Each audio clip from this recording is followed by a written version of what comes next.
What is up, guys? Back for another quick install video on the 68. We are going to be installing a rear view mirror.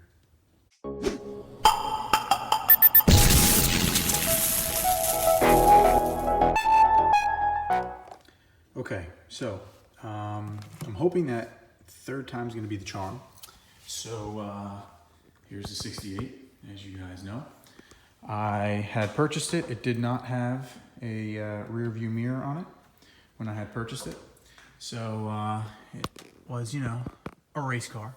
So it didn't really need one, but being that I was driving around on the street, I thought it would be nice to have.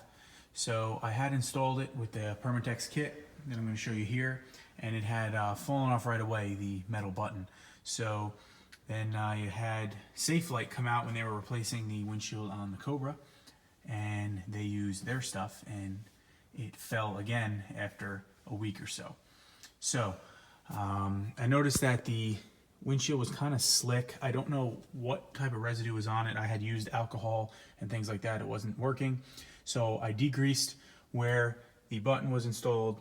Then I alcoholed it and I used very coarse sandpaper and scuffed the windshield to where I could visually see that it was actually scuffed.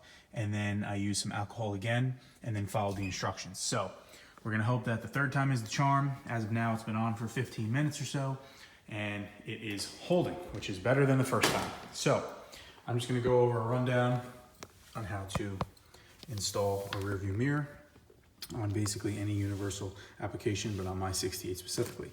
So I use here the Permatex kit.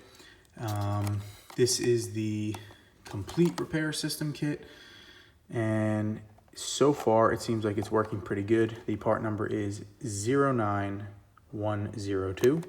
You can purchase it at pretty much any automotive store.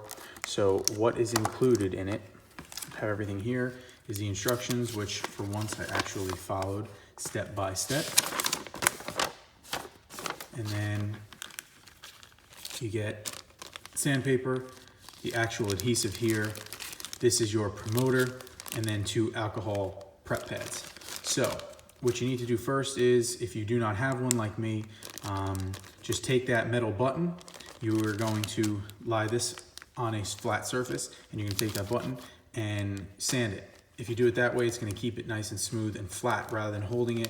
This way you don't go too rough in one spot and make it uneven on the metal button.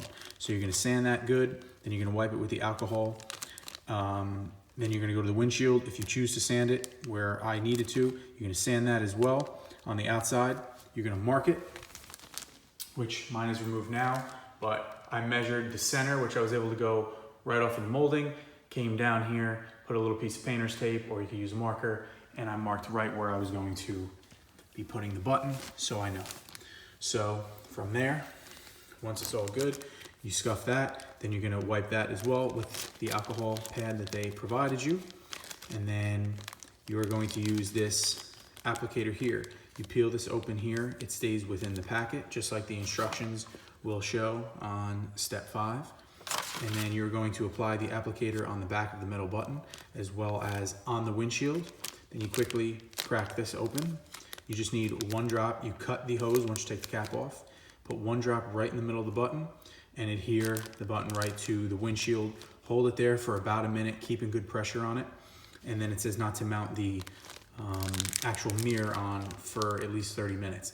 I gave it close to an hour, and what I actually did was, after holding the button on for a minute, I got some painter's tape and I stuck it to the button onto the windshield to keep a little bit of pressure on it and keep it nice and even. So once then you have all that applied, make sure that you're facing the button up the proper way.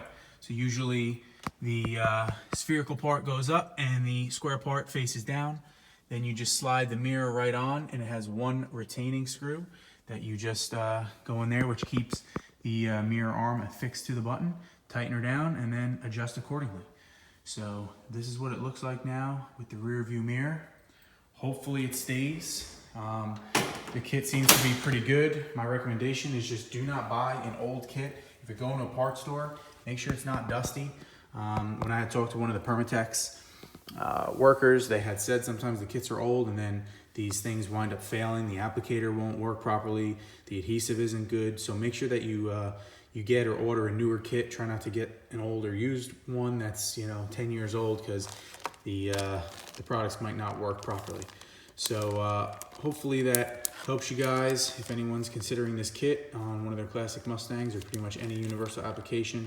Another thing to add is, if you did have a rear view mirror and it winds up falling off, when you take that button out of the mirror arm, it does come with a straight razor.